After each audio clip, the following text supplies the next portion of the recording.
자, 이제 125페이지요. 거기 있는 갈로 2번에 있는 고정금리 있죠. 이건 굉장히 중요합니다. 그래서 반드시 이건 꼭 기억하시라고. 앞에 있는 아까 설명했던 저당 상환 방식의 고정금리 변동에 대한 설명이 그냥 가볍게 넘어가시는데, 어차피 시험 내면 결국은 고정금리를 시험 낼 수밖에 없는 그런 구조입니다. 그래서 항상 시험장 가서는 무조건 이 고정금리가 딱 나오면요, 이 그림을 그려놓고 모든 걸 해결하셔야 됩니다. 이전에 설명했지만 매 기마다 내는 금액이 원리금 상환액이죠. 요때 뭐 있습니까? 크게 세 개의 이 그래프를 그리셔야 되죠. 자, 일단 첫 번째 이게 무슨 금리예요? 매년마다 똑같은 원리금 상환액이 점점 감소합니다. 무슨 방식? 원금 균등이죠. 같은 말이 점점점 떨어진다 해서 뭐라죠? 체감식 상환 방식입니다. 자, 두 번째 보니까요, 매기마다 똑같은 원리금 내는 방식이죠. 여기 뭐죠? 원리금 균등이죠. 원리금 균등. 그 다음 점점점 올라가는 방식이 있죠. 여기에 뭡니까? 최정식 상환 방식. 자, 이 세 개에 대한 그림을 꼭 그려놓고 시작하셔야 됩니다. 그런데 중요한 건 요 두 개 차이도 시험에 꽤 많이 냅니다, 사실은. 그래서 두 개 말씀드렸는데, 첫 번째 매기마다 내는 원금 상환액과 두 번째 이자 지급액을 좀 정리하시는데요. 어쨌든 자, 첫 번째 원리금 균등은 원금 상환액은 점점 뭐하죠? 올라가죠. 반대로 이 말 뜻은 뭐야? 매기마다 원금은 똑같죠. 자, 차이가, 자, 그 다음에 두 번째 이자는요, 둘 다 뭡니까? 시간이 경과해서 점점 뭐하죠? 감소하는 거죠. 그래서 얘들만 갖고 있는 공통점 아셔야. 즉, 이 말은 원리금 균등과 원금 균등에 대한 공통점이 뭐냐 묻거든. 자, 첫 번째 뭐죠? 첫해. 이자가 뭐 있습니까? 같죠, 그죠? 두 번째, 이자 지급액은 시간이 경과되면 점점점 올라갑니까? 떨어집니까? 둘 다? 둘 다 떨어지는 거죠. 계속 감소한다. 요 두 개 특징을 꼭 기억하시고요. 그 다음에 최정식만이 갖고 있는 특징이 있죠. 두 개 마시면 돼요. 자, 최정식은 누구한테 유리하다? 소득이 낮은 젊은 계층이 훨씬 유리한 방식이죠. 자, 아까 했지만 얘도 뭐 초기에 남아있는 잔금이 더 크죠. 이게 뭐라고요? 부의 상환이 발생한다. 이걸 조금 더 하면요, 여기까지 가셔야 돼. 그럼 결국은 여기 이 뭡니까? 돈을 갚는 게 짧은, 즉 초기에 내는 사람과 후기에 내는 사람이죠. 금액이 달라지지. 이때 누가 유리합니까? 차이적 훨씬 더 유리한 방식이 어떤 유리합니까? 초기 상환이 유리합니까? 후기 상환이 유리합니까? 초기지. 적게 내니까. 그러니까 초기 상환이 훨씬 더 유리할 것이고 후기가 더 불리하다. 여기까지 기억하셔야 돼. 얘는 딱 세 개 마시면 돼. 그리고 그 다음에 세 번째 문항이 뭐냐 이거 묻습니다. 자, 초기에 이걸 가장 많이 묻거든요. 요 말은 잘 기억하셔야 돼요. 자, 초기에 원리금 상환 부담이 더 크다.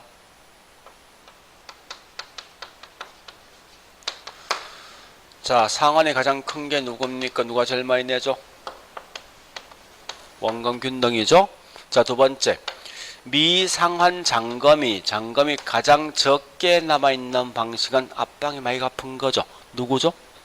원금이죠. 그 다음에 같은 말이요.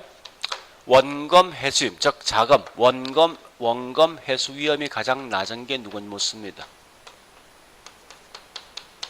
위험이 가장 낮은 것도 그만큼 적게, 저기 앞에 많이 갚은 거 아닙니까? 남아있는 잔금이 적은 거예요. 얘도 원금 이 상환이죠. 그러니까 요 반대인 건 최정식이야. 요까지만 마시면 돼. 그래서 이렇게 보시고, 예, 일단 요까지만 정리하자고 해서 지금부터 이제 뭘 하는가 하면요.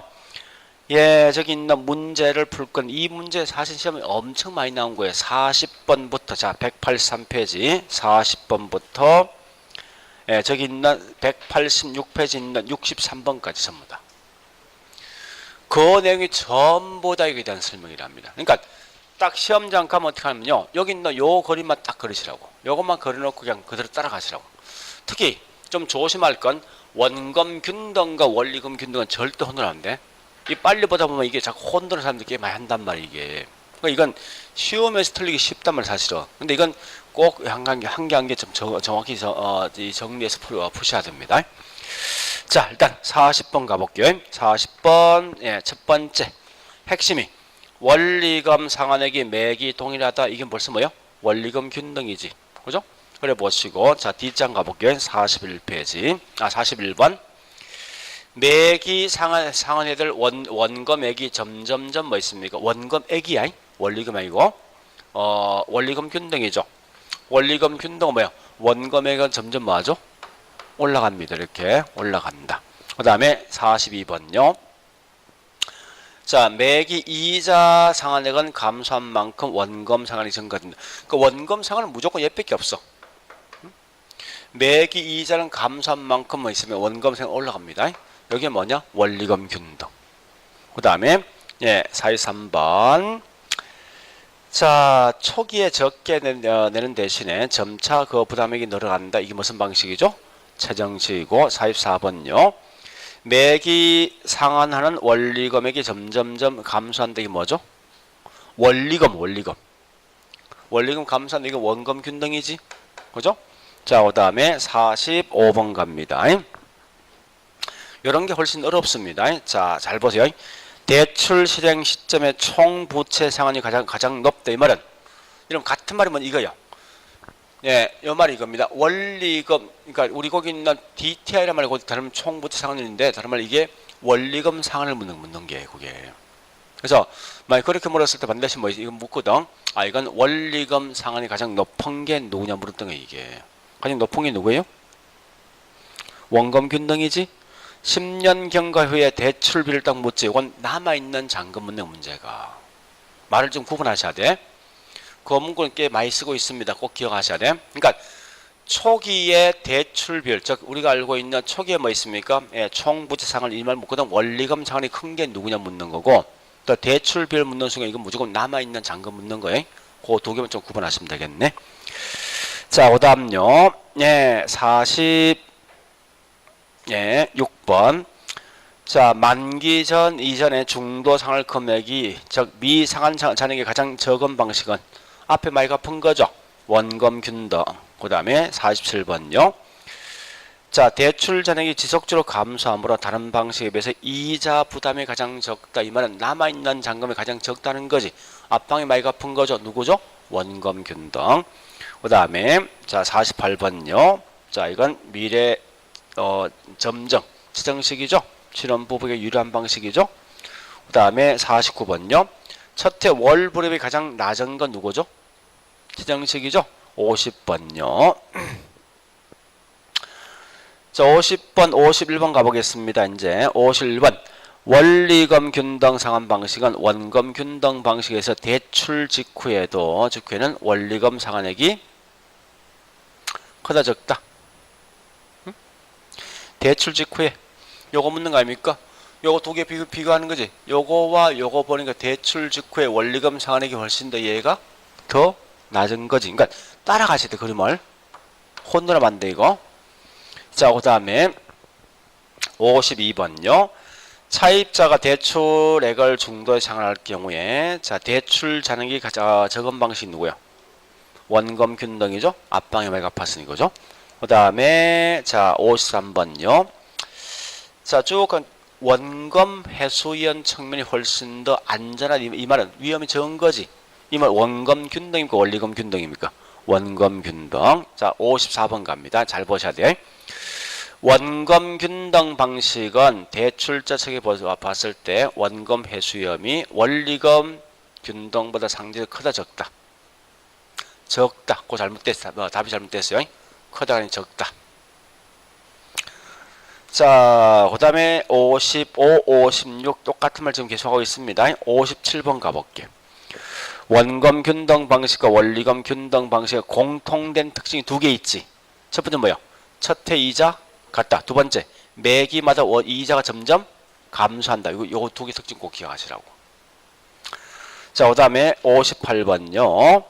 점정 상환 방식은 초기에는 차입자 원금 상환 부담이 원금 균등보다 훨씬 더 뭐 있습니까? 크다 적다.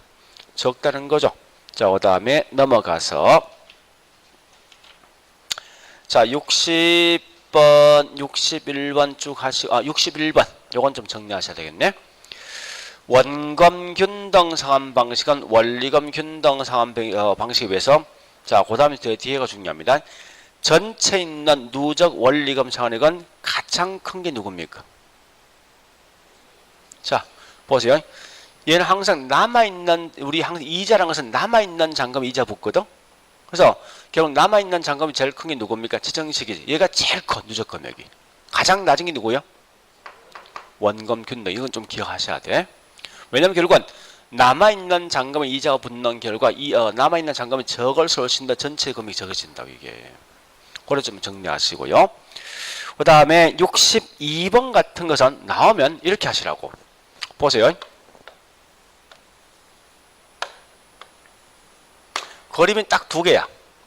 이거 외에는 그림이 안 나온다고. 물론 이런 그림도 있긴 있는데, 이런 그림도 있긴 있는데, 이건 거의 묻지 않습니다. 왜냐면 요렇게 들은 게 최정식이고, 이와 같이 이렇게 들은 게 이게 원리금 균등이거든요. 곡선 형태라고. 그래서 어쨌든 이런 곡선은 사실 거의 시험 잘 안 내게 돼 있다고. 왜냐? 이유는 간단합니다. 이 그래프 그리기 머리 지랄 같거든 이게. 사실은 이런 직선은 금방 그릴 수 있어. 진짜 어래 진짜. 그래서 이런 거 보통 거의 시험 안 내게 돼 있어. 근데 어쨌든 이런 형태로 올라가는 거 이게 최정식이에요. 단 앞에 붙어 있겠지.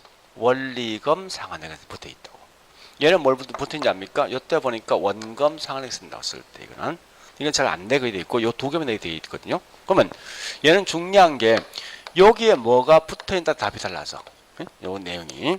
그래서 만약에 이게 원리금 상환액이면요. 얘는 무조건 이건 원리금 균등이에요. 균등. 반대로 이게 뭐 있습니까? 원금 상환이면 이 거들이 그냥 가시라고. 무슨 방식? 원금 균등이지. 원금이 같은 거니까. 그러니까 요 말에 따라 움직인다 생각하시면 되고는. 자, 근데 무조건 직선형태로 감수하지. 이건 전부 다 일단 앞에 이 신경 쓰지 말라고. 무조건 이건 원금 균등이야. 보통 여기 들어올 게 이자 지급액 아니면 원리금 상환이거든. 근데 이건 직선은 딱 하나밖에 없어. 얘밖에 없다고. 무조건. 그렇게 문제 푸시라 풀 때. 그래서 항상 중요한 건 이런 그림 날 때 앞에 있는 요 말이 뭐냐 생각하세요. 이건. 그래서 일단 거기 있는 기억분 보니까 나와 있는 게 뭐 있습니까? 원리금 나 있지. 그 원리금 균등이야. 니에는 무조건 직선이지. 이건 무조건 원금 균등이라고. 그렇게 내용을 좀 정리하시고. 63번에 이거 가끔 장난치거든요. 치는데 자 일단 이제 정리해 볼게요. 보세요. 자 우리 좀 더 계산 문제 풀 건데 LTV란 말과 DTI가 있어요. LT 요 T란 건 2에 2. 그래서 얘는 공식이 V분의 L이거든요. 얘는 I분의 D야. 그래서 2는 그냥 슬래시 하시면 돼요. 이렇게. 그래서 이건 I분의 D인데 요 V가 뭐죠? 론이죠. 그래서 이게 부동산 가치를 가지고 부동산 집값을 가지고 대출액을 결정해 주는 방식이 LTV고 있죠. 요 I가 인컴 소득이거든. 그죠? 소득에 대해서 돈을 빌려주는 거. 그러니까 소득 대비 돈을 빌려준다. 이건 DTI입니다. 요 두 개를 구분하시라고. 근데 문제는 LTV를 가지고 학자마다 여러 개 용어를 쓰게 돼 있어. 쓰게 돼 있는데 항상 보니까 그 말 뒤에 반드시 영어 약자를 꼭 써준다고 항상. 그래서 무슨 말이냐? 우리 저기 있는 187페이지 가볼게요. 자 보니까 대출 가능 금액이 있죠. 그죠? 거기 뭐 있어 보니까 우리 첫 번째 있는 내용이 LTV입니까? 이걸 학자들 보통 쓸 때면 융자 비율, 대출, 대부 비율, 대출 비율, 저당 비율, 담보 인정 비율 이런 여러 개 용어를 쓰지만 항상 그 뒤에 영어 약자를 꼭 쓰게 돼 있어요. 근데 이건 항상 금융만큼 중요한 것은 영어 약자에 따라서 그냥 움직이시면 돼요. 거꾸로 뭐 있습니까? 두 번째 있는 이 2번 보니까 DTI 나 있죠. DTI는 반드시 총부채 상환율 또는 뭐 있습니까? 소득 대비 부채비율 뭐 이런 용어 쓰거든요. 얘도 항상 뒤에 영어 써주게 돼 있으니까 반드시 영어 가지고 움직이시는데 자 그러면 이 말이 말 보세요. 혹시 이걸 가지고 우리 다시 186페이지 있는 63번이 있죠. 내용을 보시는데 뭘 보는가 하면 여기 볼래요? 이걸 보셔야 돼. 같이 딱 나오지. 나면 LTV야. 소득 대비 나오지. 무슨 DTI야. 이렇게 하셔야 돼. 문제 풀 때. 우리 과거에 시험 낼 때 이게 반대로 시험 냈거든. 즉 무슨 말인가 하면 예, 거기 있는 63번요. 주택 담보 가치를 중심으로 대출 금액을 결정하는 게 이게 DTI. 이렇게 시험 냈다고 과거에. 그러니까 항상 문제 풀 때 가치냐 소득 요것만 딱 두 개 분하시라고. 가치 나면 LTV, 소득 나면 DTI 이렇게 하시면 돼요. 문제 풀 때. 이렇게 이제 문제 푸는 요령 마시고요. 자, 실제 이제 이렇게 해서 우리 이건 좀 무조건 시험 나온다 생각하셔야 돼. 얘는. 그래서 우리 거기 있는 우리 지금 했던 39번, 40번부터 있죠. 62번까지, 61번까지입니까? 이건 무조건 다 풀어보셔야 돼, 항상. 풀어보시고, 그 다음 두 번째 뭐 있냐? 187페이지 보니까 대출 가능 금액.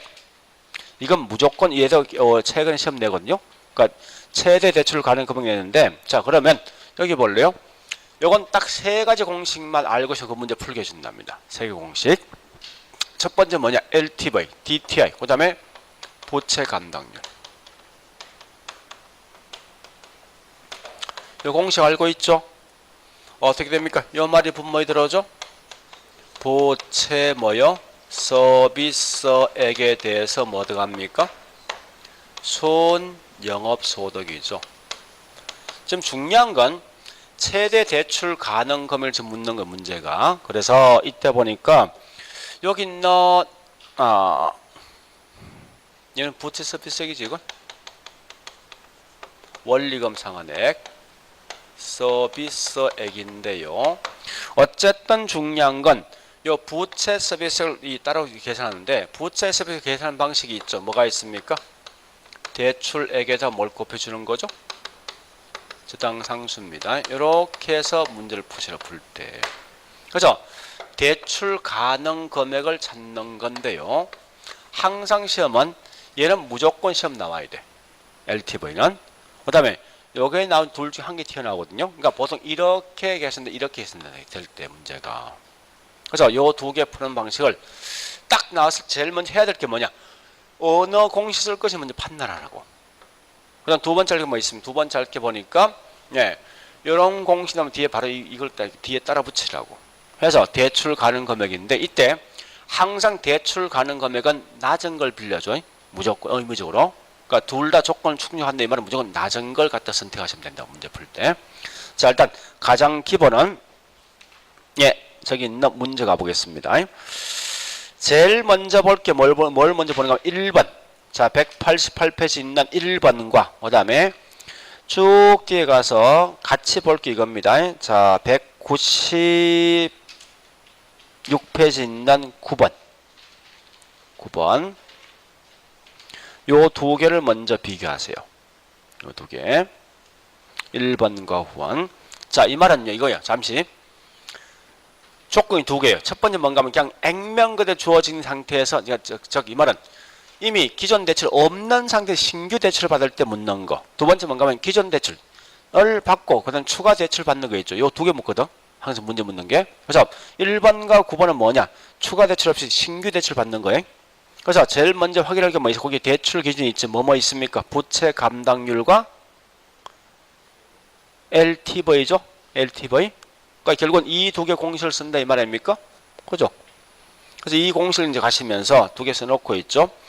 첫 번째 보니까 부채 감당률이 1.2죠. 1.2. 그 다음에 LTV가 0.8이죠.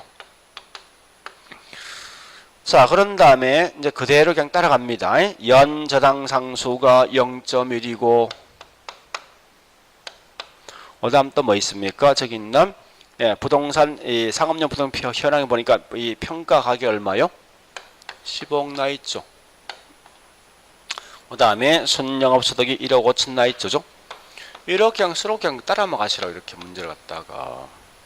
그래서 현재 보니까 요걸 곱해주면 뭐 있습니까? 이건 12억 되겠네. 그죠? 얘는 현재 뭐 1.2로 나눠준 거예요. 요건 이 값은 1.2억 5천 되겠죠. 그죠? 그럼 결국은 현재 이 값이 1억 2,500씩 매달 갚는다면 이 돈을 얼마 빌렸을 때 이 값 나오겠습니까? 12억 5천을 빌렸을 때 곱해주면 이 값 나올 거 아니에요. 그죠? 그래서 항상 빌려준 금액은 낮은 걸 선택하죠. 은행이 낮습니까? 이게 더 낮은 거죠? 그죠? 얘는 12억 5천 대출 가능하지만 얘는 12억까지 빌려줄 수 있으니까. 그래서 낮은 거 12억을 빌려준다 이렇게 하시면 돼요. 자, 같은 맥락이 뭐냐? 9번 문제. 자, 196페이지.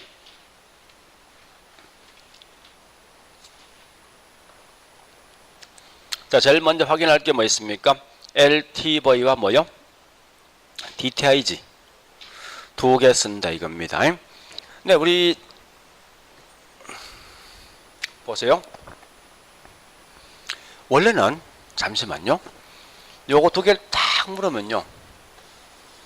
일반적으로 훨씬 더 낮은 값이 나요. 이게 훨씬 낮게 나오거든. 무조건. 실제는. 그래서 항상 이걸 낮게 내다 보니까 항상 우리 다 문제 풀 때 이건 그냥 버린다고. 그냥 바로 이거만 쓴다고. 근데 요걸 알고 26회에서 보니까 거꾸로 냈어. 응? 그러니까 보통 이게 원래 항상 이게 낮게 나오게 돼 있어. 구조상에서. 모든 이 문제에서는요. 또 실제로 현실도 그렇고. 그러다 보니까 항상 요것만 딱 쓰고 이거 버리거든. 그러니까 거꾸로 이거 딱 냈다고. 여기 더 낮게 냈다고. 그게 만약 거기 있는 이 9번 문제예요. 자, 가볼게. LTV가 얼마? 60이지? 그 다음 DTI가 얼마입니까? 40 나있죠? 40. 그 다음에 현재 시장 가치 얼마요? 3억 나있죠? 3억. 그냥 바로 하자고. 얼마 됩니까? 1억 8천 빌려갈 수 있죠? LTV는. 그런데 거기 있는 보니까 소득이 현재 5천 나있죠? 자, 여기 5천 돼 있습니다. 곱해주면 얼마 됩니까? 2천 되겠네. 2천. 그죠? 자, 저당 상수 얼마나 있으면 0.1 나있죠? 0.1이요. 결국 이 말 아닙니까? 대출액이 얼마 될 때 매기 갚는 금이 2천 될 것인가 했을 때는 얼마입니까? 2억이란 돈을 빌렸을 때 0.1하면 2천 되겠다. 그죠? 그럼 결국은 LTV는 1억 8천 빌려갈 수 있지만 DTI는 뭐 있어 보니까 이게 2억 빌려간다는 거예요. 훨씬 더 낮은 게 요거죠. 그래서 1억 8천 빌려준다 이 말인데 하여간 이건 좀 고민해봐야 될 것 같아. 그러니까 보통 이제 우리 많이 시간적 여유가 없을 때 어쩔 수 없습니다. 둘 중에 하나 선택하면 무조건 이거 선택해야 된다고. 일반적으로 보통 이게 더 낮게 나오게 돼 있어. 이 구조상 자체 그렇다고. 근데 이걸 일본이 어거지 약간 올려준 게 사실 이걸. 자, 그래 보시고요. 그 다음에 또요. 이제 어디 가는가 하면 189페이지. 자, 189페이지 보니까 그 문제 2번은 보니까 얘는요. 잘 보실게.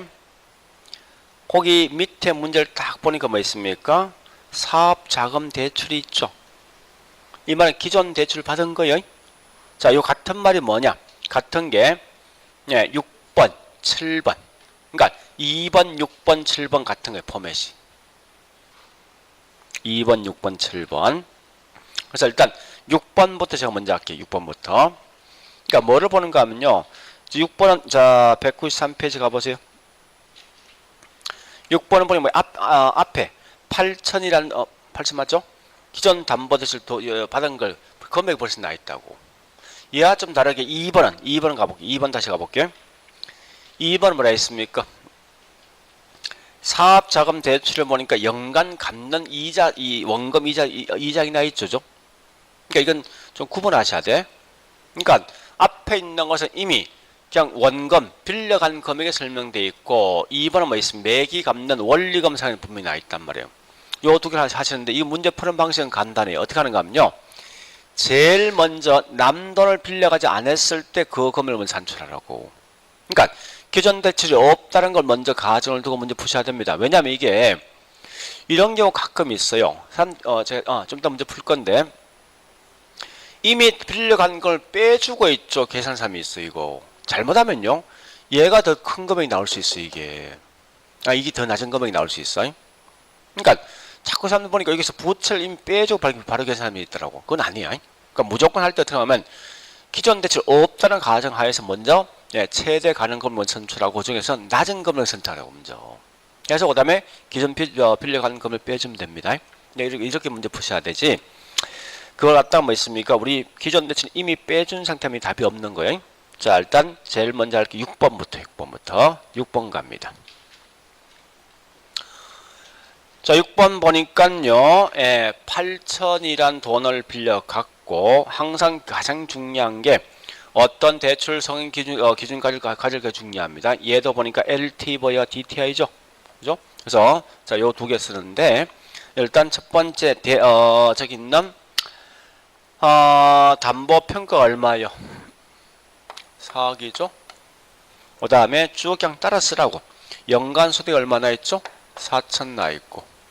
그 다음 또 뭐가 있습니까? 저당 상수가 0.1이고 그 다음에 LTV가 70% DTI가 50%죠. 항상 이건 똑같은 포맷입니다. 무조건.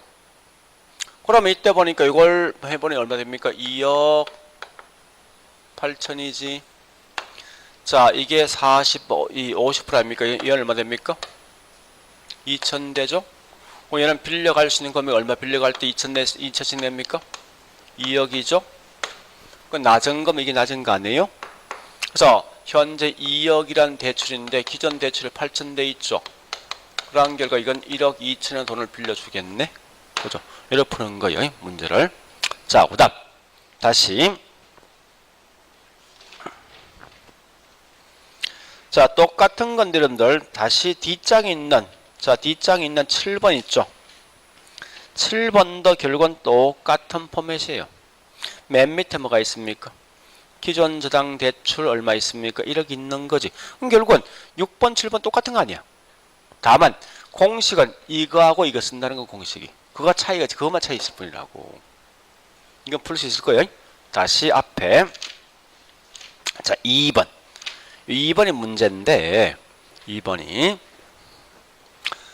자, 2번을 다시 보는데 일단 공식을 뭐 써야 됩니까?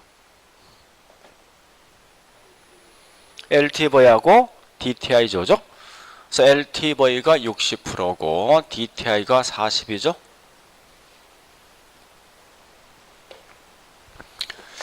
얘가 60% 이게 40%입니다. 이렇게 해서 가시면 되는데 자, 일단 첫 번째 보니까 나와 있는 게 저기 있는 담보 평가가 5억이죠.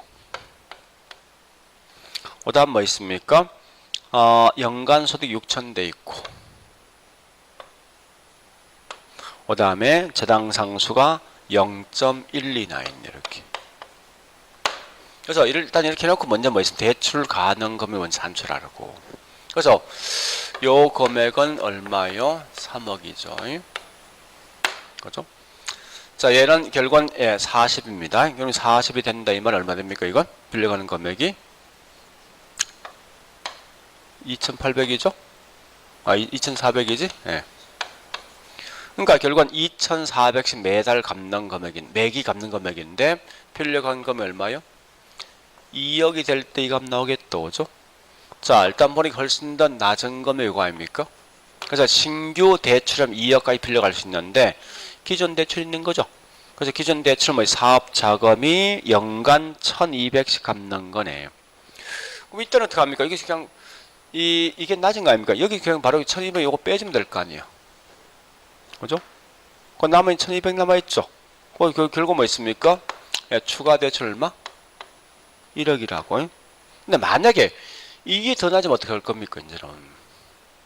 그래서 항상 이 말은 뭔가 하면은, 비록 기존 대출과 그와 같이 나왔을 때 이걸 바로 그냥 빼주지 말라고. 그냥 원래 있는, 최초 있는 금을 산출하고 난 다음에 뭐 있습니까? 기존 대출금을 따로 뽑아내라고. 그래서 이게 1,200 되고 얘가 뭐 있습니까? 0.12면 이미 기존 대출 1억 빌려간 거죠. 1억 빌려간 금액이다 뭐 낮은 금액이 2억에서 빼주면 될 거 아니에요. 이렇게 푸셔야 돼요. 잘못 푸시면요, 자꾸 하면 이게 그냥 바로 빼주더라고, 이걸 갖다가. 이럴 땐 물론 뭐 관계없어. 근데 이게 더 낮으면 생각이 달라지는 게 답이. 자, 그래 보시고요. 그 다음에 뒷장에 있는 3번. 이 3번이 조금 복잡해요. 자, 한번 봐볼게 이제. 그러니까 일단 가장 기본 포맷이 하여튼 요거야. 이 포맷이라고. 요걸 좀 더 변형한 게 누군가면 3번. 그 다음에 저기 있는 4번. 또 뒷장에 있는 5번. 요 세 개 약간 변형된 문구라고 이게. 3번, 4번, 5번이요. 자, 3번 가볼게. 대출 LTV가 50%고 DTI가 30% 중에 적은 금액을 한도로 주택담보대출 제공하고 있다. 다음에 차입자 첫 월불이 얼마 될 것인가 물었습니다. 자, 일단 잘 보실게. 거기 한번 가보죠. 이제 LTV, DTI 쓰는 거죠. 쭉 한번 가볼게요. 일단 한번 쭉 한번 따라가 보시죠. 기본 골기를 갖다가. 자, 현재 보니까 LTV가 50이고, 그다음 DTI가 뭐 있습니까? 30인데 해놓고 있죠. 주택 가격 1억, 소득 1000 들어가 있죠. 그 다음에 이렇게 해놓고 이제 갑니다. 그럼 얘는 현재 얼마 되겠습니까? 5천 빌려갈 수 있죠. 그죠? 그 다음에 DTI는 현재 뭐 있습니까? 이건 300이죠. 300만원. 자, 이건 현재 연 300이죠. 연 300이에요. 자, 이때 일단 이렇게 해놓고 있죠. 그러면 고지기 밑에 가보겠습니다. 자, 소시점짜리 절상하고 대출기한 25년 해서 대출 이자가 몇 프로죠? 연 6%. 그 다음에 월 상상수는요 0.0006이 되죠. 자, 일단 제일 먼저 여기 보세요. 자, 갑니다. 요 월로 하면 얼마 됩니까? 연 얼마? 연 300 아닙니까? 월 갚는 거면 얼마요?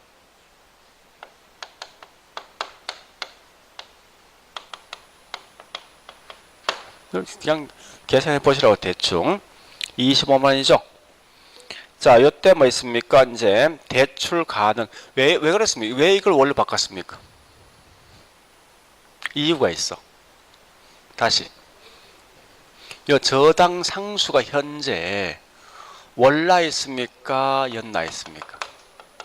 연 나오면 그냥 바로 그냥 이렇게 해주면 된다고. 그지? 얘는 분명히 월 나 있지. 그건 똑같이 해도 뭐 있습니까? 매월 갚는 금액을 써야 된다, 쓸 때. 그 차이요.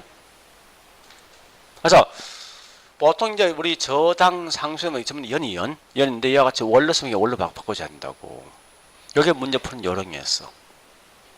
그래서, 요 값 얼마 돼 있죠? 0.00? 뭐 대충 643입니까? 네, 00644. 그럼 어떻게 해요? 여기 X잖아요. 그지? 그럼 X는 얼마 됩니까? 0.006443에다가 뭐 25만원. 이렇게 한다고. 하면 이 값이 나오게 돼 있다고. 하면 대충 우리 밑에 거 맞을 것 같아요. 3800. 그래서 하여튼 그렇게 값을 구하면 된다는 거예요. 이건 문제 진짜 신경 많이 쓴 거예요. 나름. 자, 다시요. 그래서 이건 좀 고민해 보셔야 돼. 그러니까 핵심은 똑같아 이건. 얘는 절대 장난칠 수가 없어. 그냥 그대로 답이 나오는데 여기서 장난칠 게 뭐 있으면 이것만 좀 조심하라고. 월이면 월로 바꿔주고 얘는 연만 쓰면 안 돼. 해서 여기 있는 어차피 궁극지 목적 여기 있는 이 금액 구할 목적이거든. 대출 가는 금액. 자, 일단 고려 보시고요. 그 다음에 4번 문제. 자, 4번도 대출 기간의 부동산 담보 평가 시 자산 가치와 현금 수지를 기준으로 해서 최대 담보 대출 가능 금액을 산정하라. 그럼 잠시 현금 수지란 말은 우리 뭡니까 이거? 뭘 써야 된다는 거예요? 우리 영업수지 계산 보니까 가능조수덕, 공실, 유효조수덕, 영업경비, 그다음 뭐 나오지? 순 영업소득. 밑에 뭐가 있지? 부채 서비스. 그러니까 순 영업소득과 부채 서비스 있어. 이게 무슨 방식이지? 이 방식. 그러니까 자산 가치는 뭐냐? 부동산 가치야. 영업수익은 뭐냐? 결국은 이 방식 쓴다 말뜻이. 요 두 개 공식을 쓰라 말뜻이라고 표현 자체가. 그 의미가 좀 조금 생각해 볼 문제인데 또 굳이 그걸 하지 않더라도 거기 뭐가 있습니까? 내용 딱 보니까 순 영업수득 나 있고 대부별 나 있고 이런 나 있죠. 그죠? 부채 감독 나 있죠. 그럼 결국은 요거 두 개 공식 쓰라 이 말 아닙니까? 대부 비율 LTV 부채 감독 이 공식 두 개 쓰라 그 말 아닙니까? 그러면 자 나머지 해결 다 한 거지 이제.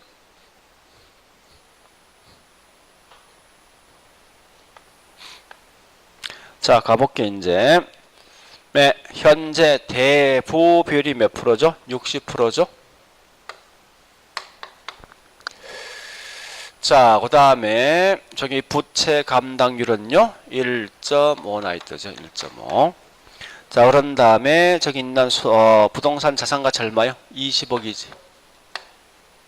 그 다음에 순영업소 얼마나 있습니까? 1억 2천 나있고, 그 다음에 이게 저당상 0.1이죠? 이렇게 해서 구하라 이거 말뜻이. 그럼 결국 이 자산가치는 얼마 됩니까? 12억. 이게 자산가치. 그러니까 가격 가지고 구하라 이 말뜻 아닙니까? 자, 요 값을 요건 0.8년 되겠죠? 그죠? 이 말은 8천만 원 되는 거 아니에요? 매기 갚는 거면 8천 갚는데 얼마 빌려가야 돼? 얼마? 8억이라는 돈을 빌려가야지 이게 8천씩 갚는 거 아니에요? 그러니까 요 두 개 이렇게 기억하시라고.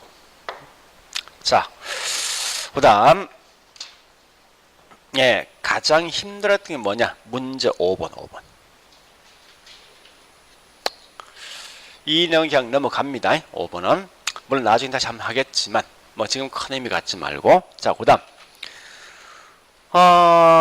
제가 앞으로 걱정이 뭐냐? 사실은 195페이지 8번 이건 진짜 문제 낸 사람이 나쁜 놈이야.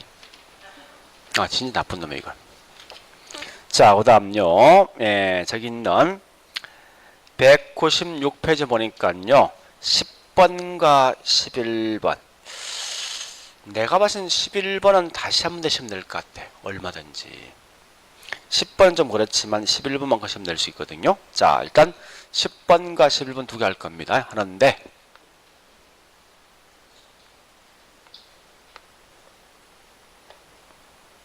자, 보세요. 여러분 이 두 개 꼭 구분하셔야 돼. 원검 균등 상환과 있죠. 원리검 균등 상환에서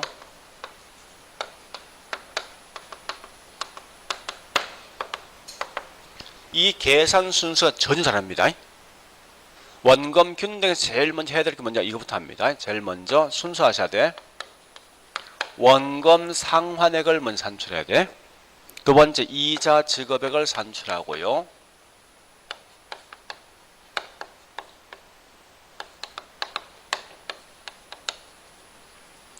세 번째 이걸 산출한 게 뭐죠? 원리금 뭐요? 상환액입니다. 이게 항상 이 순서야.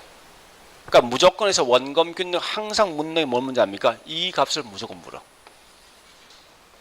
그 말은 앞에 있는 이걸 다 계산할 수 있어야 돼 사실은. 근데 밑에 있는 원리금 균등은 말뜻이 뭐예요? 매기마다 뭐 같은 거예요? 원리금 상환액 같은 거예요. 그럼 얘는 제일 먼저 해야 될 게 뭐냐? 이거부터 합니다. 거꾸로 이렇게. 거꾸로 했는데 원리금 상환액을 산출합니다. 그 다음에 여기 뭐 있습니까? 이자 지급액을 빼준다고. 빼준 마지막 남는 게 뭐냐? 원금 상환액이야. 순서 반대요. 그래서 항상 얘를 묻는 건 이걸 꼭 묻게 돼 있어. 이 값을 하기 위해서는 반드시 앞에 있는 이 값 산출하면 이 값 나오게 돼 있어 무조건. 자 그러면 공식 갑니다. 이 말이 뭐죠? 매기마다 원금 상환액은 같다는 거지. 따라서 얘는 반드시 여기 있는 원금은요 계산할 때 대출 기간에다가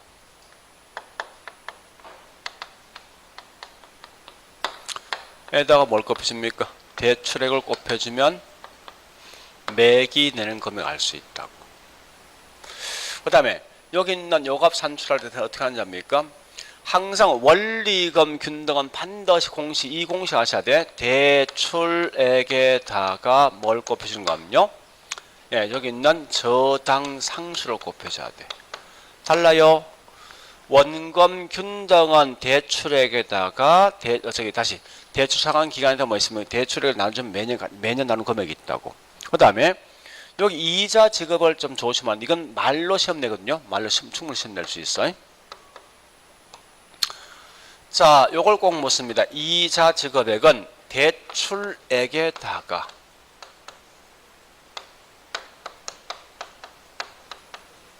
이자를 곱해줄 것인가 아니면 남아있는 미상환 잔금,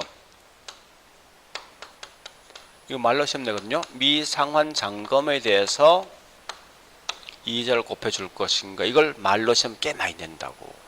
그래서 반드시가 뭐 있습니까? 남아있는 잔금에 대해 이자를 곱해줍니다. 이런 건 충분히 말로 장난치거든요. 얼마든지. 그래서 제일 먼저 확인할 게 첫 번째, 어느 공설래 먼저 구분하시고, 두 번째 있어요. 두 번째. 이게 상환 조건이 있죠. 조건이 연부 상환이냐 월부를 잘 구분하시라고. 월. 내용이 달라져요. 연이면 그냥 그대로 해주면 되지만 월은 전부 다 여기다 12개월 다 곱해줘야 되죠. 그 말을 꼭 기억하시라고. 그러니까 결국은 상환 기간도 있을 것이고 적용되는 이자 분명히 있거든요. 있을 때 만약에 여기서 연이 나서면 어떡합니까? 연에다가 12를 곱해줘야 되죠. 이자 나면 어떡합니까? 이자는 보니까 12 마이너스 12 나누기 뭐요? 이자 나누셔야 돼. 항상 조건 아마 이렇게 줄 거란 말이에요. 월보 상환 조건인데 앞에 이 값을 갖다가 기간, 연, 이자, 연쓰기 보통 시험에서. 요것만 좀 조심하면 돼. 자, 일단 제일 먼저 거기 있는 10번 문제부터 10번 문제. 부동산 가격이 10억인 아파트를 구입하기 위해서 3억이라는 대출을 받았다. 대출 이자가 연 7%, 20년간 임대. 자, 조건이 뭐나 있습니까? 원리금 균등 상환이지? 자, 이때 매년 상환을 하기로 하였다. 첫 해. 연상환이죠. 그죠? 연상환. 그래서 일단 가볼게 이제. 예. 첫 해 상환해야 될 원금 보세요. 요거 물었지. 그죠? 묻는 순간 무조건 이가 묻게 돼 있어. 항상 끝에 있는 값을 묻게 돼 있다. 항상. 얘를 딱 묻지. 묻는 순간 무조건 이 값을 묻게 돼 있어. 항상 이게 기본 전제라고. 그래서 이 조건인데 거기 뭐 대출이 얼마죠? 3억이고. 그 다음에 저당 상수에 있는 값이 나와 있죠? 0.094 하여튼 나와 있습니다.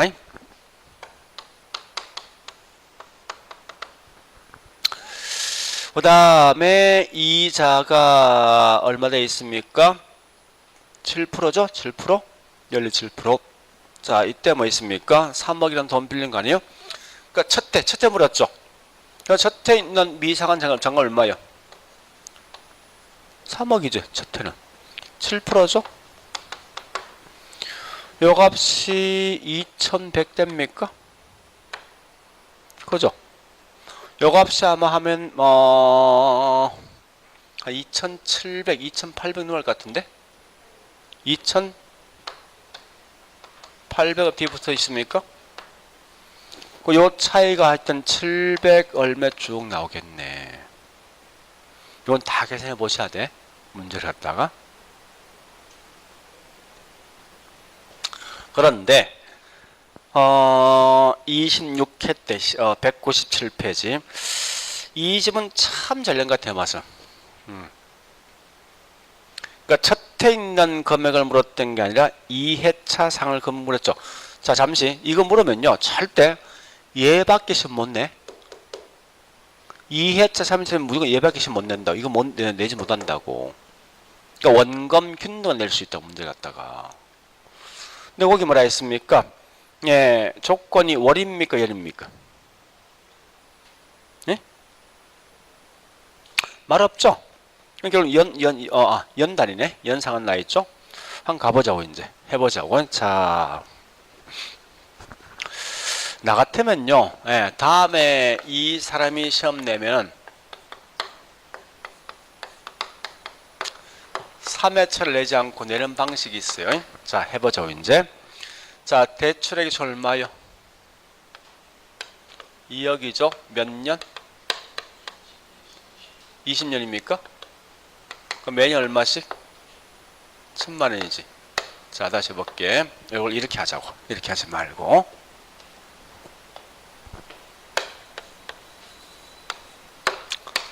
1, 2, 20년 1회 2회차.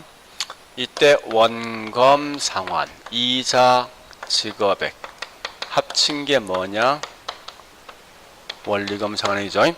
자, 20년에 2억 아닙니까? 매년 얼마씩이에요? 1000만 원씩이죠. 자, 그 이자 얼마죠? 5%입니까? 첫해 남아있는 잔금 얼마? 2억이지. 2억에 이자 5%면 이자 얼마 됩니까? 1000대죠. 합천 얼마요?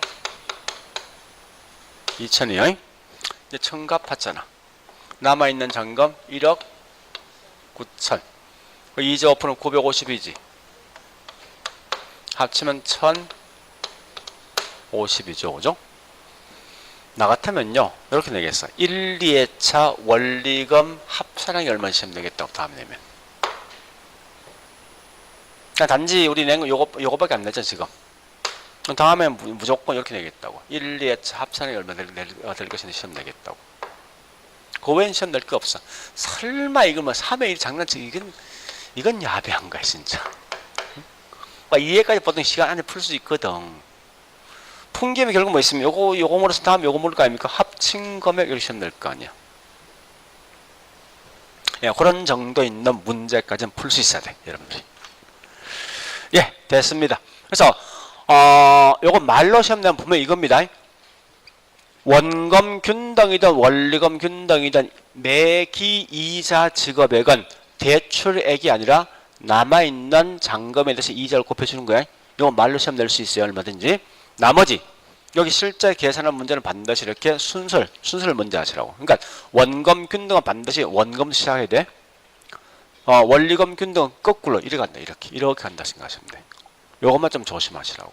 자, 그래 봤으면 됐습니다. 그래 보시고 좀 쉬었다가 198페이지 있는 2절에 있는 저당 유동화 제도 할게요.